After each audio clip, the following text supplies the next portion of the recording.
পিচিচিয়ে সঁচাই মোক বহিষ্কাৰ কৰিছে মই আপোনালোকৰ জৰিয়তে মই ভূপেন বৰা ডাঙৰীয়াক ধন্যবাদ জনাইছোঁ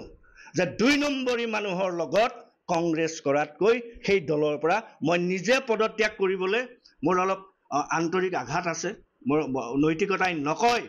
আপুনি মই ভূপেন বৰা ডাঙৰীয়াকে ইয়াৰ পৰাই কৈছোঁ আপুনি যদি মই শুনিছোঁ আৰু যদি প্ৰকৃততে আপুনি বহিষ্কাৰ লেটাৰ এখন পঠাইছে তেতিয়াহ'লে মই আপোনাক অভিনন্দন জনাইছোঁ কাৰণ আপোনালোকৰ নিচিনা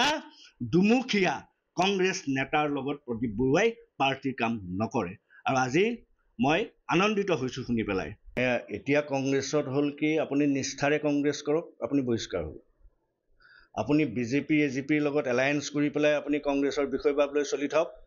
আপুনি কংগ্ৰেছৰ পৰা বাহ পাব গতিকে মই প্ৰদীপ বৰুৱা মই আমাৰ শ্ৰদ্ধাৰ হিতেশ্বৰ শইকীয়া ছাৰ যেতিয়া 91ত চিফ মিনিষ্টাৰ হ'ল 90 চনৰ পৰা মই সক্ৰিয়ভাৱে কংগ্ৰেছ কৰি আছোঁ আলফাৰ ভাবুকি ছাত্ৰ সন্থাৰ ভাবুকি ইমান ভাবুকিৰ মাজতো আমি বিচলিত হোৱা নাই এতিয়া কথা হ'ল যে আজি আপোনালোকে দেখিছে কংগ্ৰেছৰ দুৰৱস্থা যে দুৰৱস্থাৰ কাৰণটো এজিপি বিজেপি নহয় দুৰৱস্থাৰ কাৰণটো হ'ল কিছুমান স্বাৰ্থলোভী আৰু যাৰ ব্লাডত কংগ্ৰেছ নাই সেই মানুহে বিষয় বা দায়িত্বত আহি ল'লে আজি মোক বহিষ্কাৰ কৰিছে মই শুনিছোঁ মই একো নথিপত্ৰ পোৱা নাই কিন্তু মই আনন্দিত হৈছোঁ এই কাৰণেই যে এনে পৰিৱেশত আমাৰ নিচিনা নিষ্ঠাবান কংগ্ৰেছে উশাহ ল'ব নোৱাৰে আজি মই এই কথাটোৱেই কৈছিলোঁ আজি ৰাজীৱ বৰুৱাই কৈছে যে 2 বছৰ মোৰ এক্টিভিটিছ নাই মই এতিয়া অকলশৰীয়া মানুহ মোৰ পত্নী ঢুকুৱা আজি 5 বছৰ হ'ল মই নিজে ভাত বনাই খাওঁ গতিকে আগৰ যেনেকৈ মই সক্ৰিয়ভাৱে 24 ঘণ্টাই কংগ্ৰেছ কৰিছিলোঁ আজি মই কৰা নাই এইটো বাস্তৱ সত্য কথা যে কলিয়াবৰত কলিয়াবৰৰ ৰাইজে কংগ্ৰেছক কেতিয়াও পৰাজয় কৰা নাই কংগ্ৰেছক পৰাজয় কৰি আছে আপোনালোকে আগৰ দিনৰ পাৰ হৈ যোৱা নিৰ্বাচনবিলাকত আপোনালোকে কংগ্ৰেছ কেণ্ডিডেট দেখিছে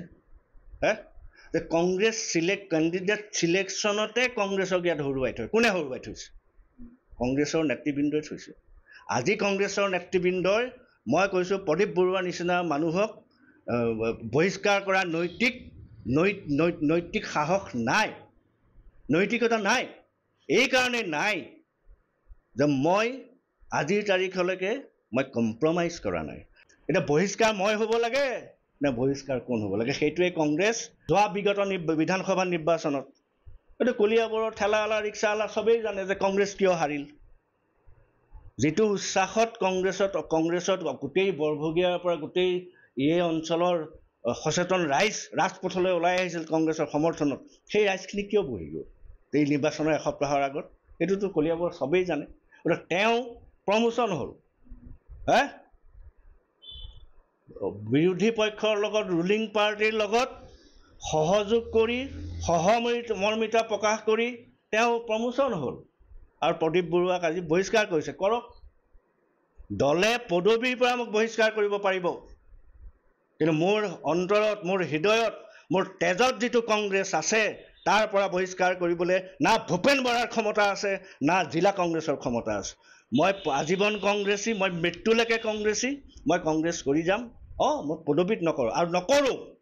এনেকুৱা নেতাৰ নেতৃত্বত আজি মই ধন্যবাদ জনাইছোঁ যদি পিচিচি আজি কৈছে ৰাজীৱ বৰুৱা ডাঙৰীয়াই মোৰ প্ৰতি দলীয় কৰ্মীৰ অভিযোগ আছে মই 2 বছৰ নিষ্ক্ৰিয় মই 2 বছৰ নিষ্ক্ৰিয় মই ভূপেন বৰা ডাঙৰীয়ালৈ সভাপতি মহোদয়লৈ মই পত্ৰ প্ৰেৰণ কৰা আছে মই পিচিচি মেম্বাৰ কিন্তু মোৰ ব্যক্তিগত অসুবিধা মই বিপত্নীক মই আজি অকলশৰীয়া ঘৰখনত মই নিজে ভাত বনাই খাওঁ গতিকে মই দলৰ পদবীত থাকি